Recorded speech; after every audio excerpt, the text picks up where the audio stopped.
Courtage bancaire. Je sais, vous êtes certainement nombreux à ne pas savoir qu'est-ce que c'est. Mais entre nous, combien de personnes n'ont pas recours aux transactions bancaires, cartes prépayées, ouverture de compte en banque, et j'en passe. Aujourd'hui, nous irons à la rencontre de Olsen Moussadji, courtier bancaire depuis 10 ans déjà, qui nous dira l'essentiel à retenir de ce métier innovant en République gabonaise. Alors, suivez-moi.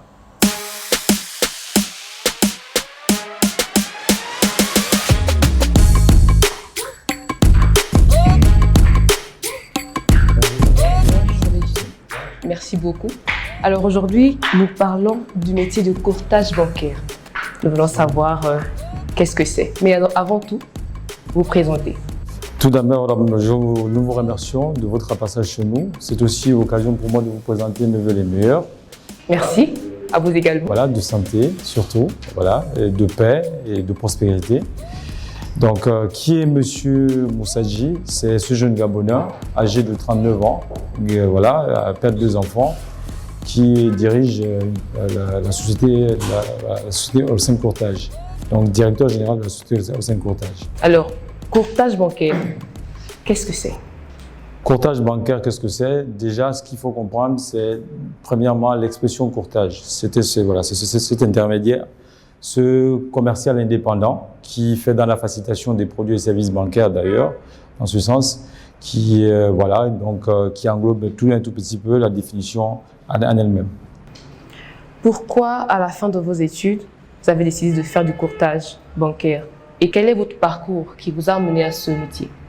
Il faut dire que cet impact a eu lieu après mon passage chez UBA, pour ne pas en faire une propagande ou une publicité de quelconque pour une banque de la place. Mais il faut le dire tel qu'il faut le faire. Alors c'est après mon passage chez UBA en 2010, en tant que stagiaire école, que j'ai pu observer certains manquements à l'accessibilité des produits et services bancaires pour un certain nombre de personnes qui arrivaient. Et de là, j'ai eu cette opportunité de rencontrer une personne qui m'est chère aujourd'hui, dont les relations étaient stagiaire-client, qui m'en a parlé comme ça au passage du métier, sinon de ce nouveau corps de métier qui est le courtage bancaire. Et c'est suite à cela que j'ai quand même tenu à faire des recherches. Et après avoir identifié réellement, on va dire, le corps du métier, je m'étais dit que c'était possible de rentrer dans ce domaine de compétences pour essayer d'apporter ma pierre à l'édifice par rapport à cette problématique de l'accessibilité des produits et services bancaires. Alors, vous faisiez un stage dans une structure bancaire. Donc, est-il forcément nécessaire ou impératif de faire des études de banque pour faire du courtage bancaire? Non, pas forcément, parce qu'il faut dire que j'ai pas fait des études en banque. J'ai fait des études en action commerciale. Après mon passage en sous-gestion, bien sûr. Et c'est grâce, effectivement, que du fait d'avoir été stagiaire, sinon le fait d'avoir fait un passage, disons, éclair dans une banque de la place, que cela a également aussi favorisé aussi mes domaines de compétences, surtout dans ce corps de métier. Parce qu'il faut dire également que derrière, déjà, il faut au moins avoir des connaissances en technique bancaire, mais une expérience aussi, c'est une chose. Je pense que c'est aussi utile. Donc, vous êtes un pur produit des écoles du Gabon? Oui, un peu produit des écoles du Gabon, je n'ai pas fait l'extérieur. D'accord. Alors, Monsieur Olsen Moussadji Bousougou est un pur produit du Gabon, c'est-à-dire qu'il est possible de réussir en République gabonaise. Revenons à nos moutons, Monsieur Olsen Moussadji. Qu'est-ce qu'il faut faire lorsqu'on fait du courtage bancaire? Qu'est-ce que ça comprend, ce métier? Mais déjà, il faut comprendre que ce métier comprend plusieurs aspects en lui-même. Faire du courtage bancaire, c'est déjà en même temps aussi proposer des offres, sinon des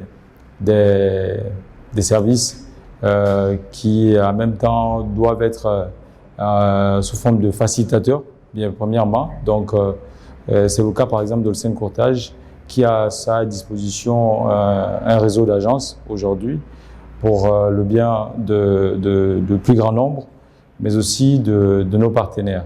Voilà, ça c'est déjà un premier élément. C'est aussi en même temps aussi faire preuve de proximité. Cette proximité aussi passe par le deuxième élément qui sont notre force, qui est notre force de vente, donc terrain, donc des commerciaux, la majorité des étudiants que nous prenons et qui vont au quotidien inciter, sinon sensibiliser, voilà, le plus grand public afin d'adhérer aux produits et services bancaires.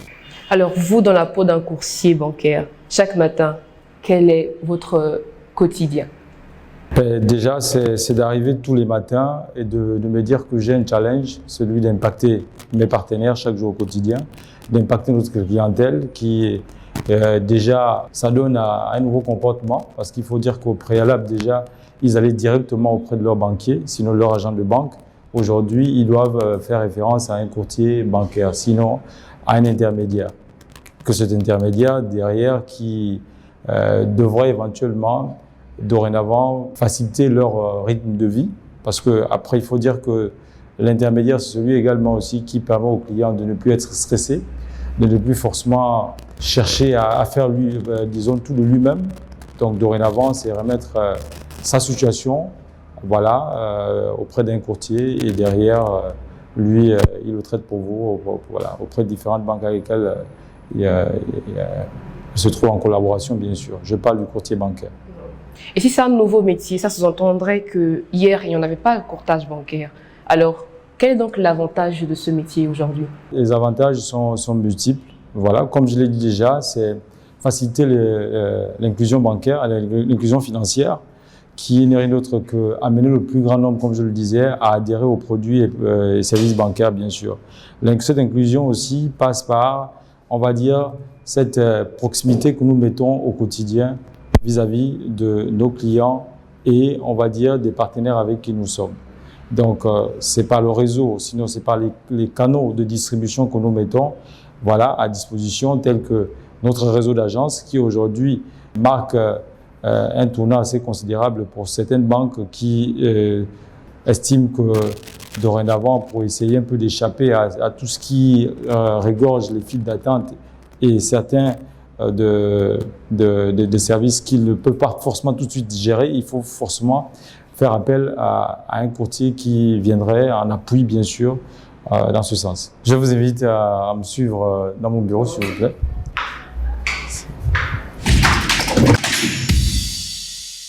Monsieur Hossein Moussadji, nous abordions la partie avantage du métier de courtage bancaire avant que vous ne m'invitiez à m'installer confortablement dans ce bureau. Mais nous n'avons pas abordé la partie gain financier. Combien, à peu près, peut gagner un courtier bancaire? Bon, déjà, l'avantage, c'est qu'il faut comprendre que c'est le fait déjà d'être payé à la commission qui est disons, la partie la plus importante en matière de gains.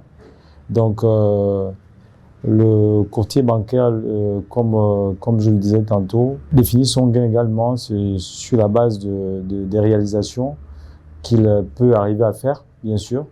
Donc, déjà au départ, comme je l'ai dit, nous travaillons pour le compte des différentes banques. Nous faisons en moyenne près de 6 millions mois minimum, en allant jusqu'à près de 15 millions de bénéfices. Ça veut dire le mois en matière de commission. Donc, si je devrais, disons, développer un peu plus, Holcim Courtage, c'est près de 100 000 cartes prépayées distribuées sur le marché gabonais. Dans le cadre de la distribution des cartes prépayées, bien sûr. Parce que j'ai dit tout à l'heure que le courtier bancaire, c'était ce facilitateur disons, la distribution des produits et services bancaires. Alors, donc, pour ne citer que disons, la carte prépayée, dont je faisais allusion tout à l'heure, je faisais savoir que c'est près de 100 000 cartes distribuées depuis sa date de création, sinon depuis le lancement de ces travaux en 2015. Et si on parle des rechargements cartes prépayées, parce qu'au-delà de la vente, nous faisons également aussi les dépôts sur carte au sein de notre réseau de distribution. Alors, aujourd'hui, ça fait près de 25 milliards de francs CFA, disons, collectés pour le compte de nos partenaires. Et donc, vous comprenez que lorsqu'on parle de 25 millions de francs CFA, ce n'est pas pour avoir 100 francs, c'est quand même quelque chose derrière. Comme je l'ai dit, la possibilité d'atteindre 15 millions de francs CFA le mois, ce n'est pas une utopie, c'est une réalité. C'est le fait aujourd'hui d'avoir un portefeuille de près de 50 000 clients qui sont connus de nos plateformes, qui sont connus de nos partenaires. Donc, c'est un peu cet assemblage derrière. Donc, aujourd'hui, tout cela également aussi peut être confirmé par le réseau d'agences que nous disposons aujourd'hui. En plein centre-ville, je pense que ça devrait déjà convaincre un bon nombre de nos jeunes qui nous regardent, de nos compatriotes également. Aujourd'hui, nous sommes en train de développer une autre plateforme, sinon un autre espace, qui sont les kiosques, qui permettront dorénavant à nos compatriotes de passer leur opération bancaire dans un service aussi rapide, donc au sein des kiosques. Et je pense bien que, n'étant pas peut-être pionnier dans le domaine des kiosques, nous avons aujourd'hui d'autres structures de la téléphonie mobile qui ont commencé avec ça. Et aujourd'hui, nous pensons que la banque qui est au cœur de la proximité, qui se bat pour être plus proche de ses clients, ben c'est dans le même contexte que Holcim Courtage a pu élargir son réseau. Ceci pour justifier le fait que le gain, nous en avons, ce métier porte bel évidemment le maximum qu'il faut pour gagner sa vie. D'accord. Vous parlez de commission, pourcentage. Alors, comment est reparti le pourcentage? Qui fixe le pourcentage de justement ce courtage? Ce sont nos partenaires, ce sont les banques avec lesquelles nous travaillons, donc avec lesquelles nous venons en appui bien sûr. Elles fixent des commissions et en retour, c'est des commissions qui sont négociables en fonction des objectifs qui sont assignés aussi. Comme je l'ai dit, faire 25 milliards de mobilisation par exemple, rien que sur la carte prépayée, ce n'est pas rien. Derrière, faire près de 7 milliards sur près de 2 ans et demi en termes de mobilisation de dépôt sur compte épargne, ce n'est pas rien. Donc ça aussi, c'est comme je l'ai dit, certes proposé par la banque, mais négociable également comme je l'ai dit. Ma vie précédée, c'est vrai, mais on peut revenir sur les différents outils, mais également les services qui font partie du courtage bancaire. Bon, les services sont multiples. Après, vous avez au sein de l'agence Sun Courtage plusieurs types de produits et services, à savoir la carte prépayée qui est vendue au sein de notre réseau, voilà, à savoir les recharges sur compte épargne et compte courant, le transfert d'argent, donc vous trouverez chez nous, et sans oublier le rapide transfert, qui est un produit propre à Ecobank. Et je voudrais également aussi souligner que l'avantage également derrière pour le courtier, c'est aussi le fait déjà, comme je l'ai dit au préalable, d'impacter le maximum de ces banques-là qui sont plus ou moins, disons, sceptiques par rapport à celui qui se rapproche d'eux, bien sûr. Donc aujourd'hui, Holcim Courtage a un long parcours. C'est le fait d'avoir travaillé avec BGFI, qui est une banque de référence, que je ne voudrais pas faire une publicité ici. Nous avons eu un an de collaboration en 2007, de 2016 à 2017, bien sûr. Et nous avons un partenaire de longue date qui est Aura Bank, avec laquelle nous travaillons depuis 2015 à nos jours, sur différents programmes d'ailleurs. UBA, qui est celle également avec qui nous avons travaillé en 2017, bien sûr. Et aujourd'hui, s'est rajouté Ecobank depuis 2021, avec un bon nombre de programmes. Donc, ceci dit pour tout simplement faire comprendre que c'était un métier d'avenir d'ailleurs. Et je crois que avec ce passage, nous aurons peut-être l'occasion de faire savoir au plus grand nombre les avantages du courtage bancaire. Alors, mais l'outil de travail pour faire du courtage bancaire, est-ce que le numérique est inclus dans ce travail ou c'est physiquement, déplacement? Les outils qui sont utilisés, effectivement, nous avons le numérique, qui est un élément essentiel parce que déjà pour ce qui est de la partie facilitation, bien sûr, puisque aujourd'hui nous sommes au cœur de la facilitation, tout le monde veut une simplicité de certaines offres et services, bien sûr.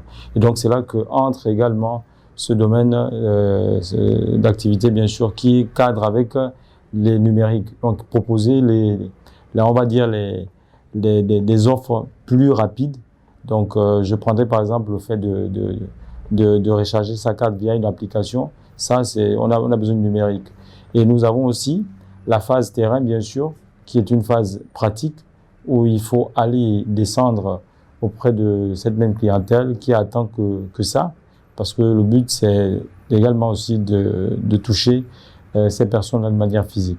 On ne saurait parler davantage d'un métier sans inconvénients. Bien sûr. Alors on y va? Ben, les inconvénients également qui sont là, qui sont réels d'ailleurs. J'ai tendance à dire souvent aux jeunes, même quand les jeunes qui viennent chez nous pour des stages, je leur fais savoir que le cœur de ce métier aussi s'appuie sur des inconvénients. Donc déjà, premier élément, c'est arriver à convaincre une banque, sinon un potentiel partenaire avec qui vous devez travailler. C'est vraiment assez important de comprendre que c'est pas facile, parce que derrière, c'est des inquiétudes aussi derrière.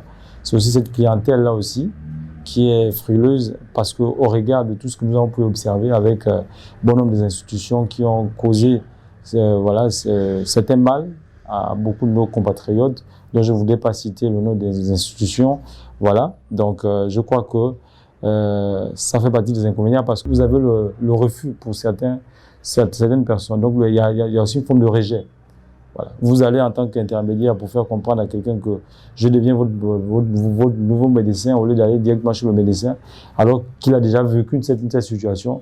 Vraiment, ce n'est pas si facile que ça. Homme de confiance. Homme de confiance, exact. C'est ça, nous sommes confrontés chaque jour au quotidien par rapport à ce nouveau métier. Et comment vous vous êtes positionné dans le marché gabonais, quand on sait que justement il y a ce problème de confiance déjà? Parce que ça fait, je crois, 10 ans que vous existez. Exact, oui. Comment vous avez fait pour vous positionner? 10 ans, je pense que c'est un travail de longue haleine, voilà. Donc, il fallait convaincre au maximum. Comme je l'ai dit tantôt, c'est aujourd'hui 50 000 clients enregistrés chez nous. Je pense que ça n'a pas été facile. Il a fallu 10 ans pour arriver à ce stade. Et donc, aujourd'hui, nous sommes quand même confiants que nous avons pu toucher un bon nombre de nos compatriotes, sinon un bon nombre de nos clients qui ont jugé utile. Parce qu'il faut déjà dire que le taux de bancarisation au Gabon est assez faible. Et donc, l'idée derrière, c'était de rehausser ce taux-là. Et nous pensons que, de par nos services, nous avons quand même pu apporter une pierre à l'édifice. Alors, en 10 ans d'existence, combien d'opérations concrètes avez-vous déjà réalisées pour ces clients-là? Si nous parlons aujourd'hui de ça, comme je le disais tantôt, si nous disons que nous avons aujourd'hui près de 100 000 comptes en activité, ça veut dire que c'est quasiment près de 100 000 actions que nous avons eu à mener pour ces clients.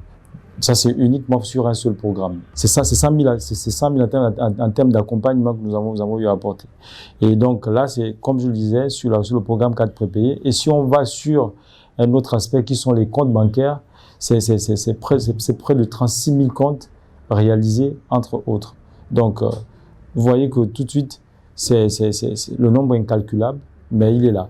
Je dirais que le fait déjà d'avoir atteint cette marge, c'est déjà assez encourageant. À vous qui rêvez de faire dans l'entrepreneuriat, n'hésitez plus, comme vous le constatez, M. Moussadji emploie plus de 12 Gabonais, 12 compatriotes qui sont sortis du chômage, ainsi pallient à cette réalité désolante. Alors, M. Moussadji, quelles sont vos perspectives? Oui, mes perspectives. C'est vrai qu'au départ, j'ai rêvé de me lancer dans l'entrepreneuriat jusqu'à ce que je sois aujourd'hui marié au courtage bancaire, mais nous avons, au regard de nos actions au quotidien, comme nous l'avons si bien déjà évoqué, 10 ans, nous pensons que nous avons encore certainement plus de 10 ans devant nous. Et par rapport à cela, nous espérons que demain, pourquoi pas, Holcim Courtage, une banque. Et c'est vraiment, ça fait partie de nos perspectives, bien sûr, à venir. Mais tout cela va toujours conquérir sur la base des efforts derrière. Et nous pensons que nous allons finir comme ça. D'accord. Alors, quels conseils pourriez-vous donner à ces compatriotes qui nous suivent aujourd'hui, ces jeunes, ces peut-être adultes, pourquoi pas ces professionnels, sur votre métier de courtage bancaire et même encore juste dans l'entrepreneuriat? Alors, le conseil que je donnerais à bon nombre de téléspectateurs qui nous suivent, sinon à nos compatriotes, c'est leur faire savoir que c'est possible de réaliser ses rêves, parce que même avec des faibles revenus, sinon avec un faible fonds d'investissement, on peut y arriver. Parce que, étant une preuve palpable, moi-même qui suis là, j'ai commencé avec des fonds propres et des fonds très faibles d'ailleurs, sans vouloir inventer quoi que ce soit. Je n'ai pas lancé avec plus d'1 million, j'ai pas lancé avec plus de 2 millions. C'est juste que j'ai pris un risque.